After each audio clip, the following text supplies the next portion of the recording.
తిరుమల బ్రహ్మోత్సవాల్లో ఎన్నో ప్రత్యేకతలు. పిల్లల నుంచి పెద్దల వరకు అందరినీ ఆకట్టుకునే ఏనుగులు అన్నింటిలో ప్రత్యేకమనే చెప్పుకోవాలి. తిరుమల తిరుపతి దేవస్థానం వీటి కోసం ఎంతో శ్రద్ధ తీసుకుంటుంది. ప్రతిరోజు వాహన సేవల్లో పాల్గొనే ఏనుగులకు ప్రత్యేకంగా గోశాల నుంచి నడక ద్వారా వ్యాయామం చేయిస్తారు. వేప నూనెతో శరీరానికి మర్దన చేస్తారు. ప్రతి 6 నెలలకు ఒకసారి కడుపులో నులుపురుగులు లేకుండా డీవార్మింగ్ చేయిస్తారు. దీంతో పాటుగా కాలి గోళ్లను కత్తిరిస్తూ చక్కగా ఉంచుతారు. ప్రతి అరగంటకు ఒకసారి ఏనుగులకు ఆహారం అందిస్తూ ప్రత్యేక జాగ్రత్తలు తీసుకుంటారు.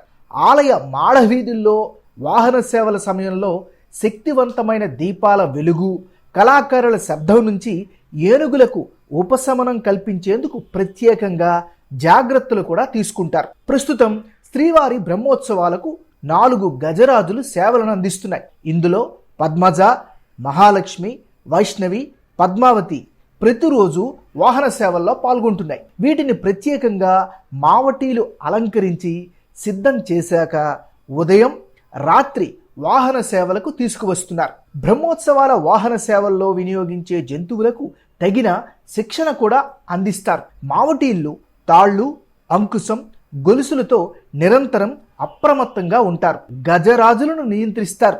ఏనుగులను అదుపు చేసేందుకు కేరళ నుంచి నిపుణులైన పశు వైద్యులను రప్పించడం విశేషం. అనుకోని ఘటనలు జరిగితే వాటిని నియంత్రించేందుకు వారు జాగ్రత్తలు తీసుకుంటారు.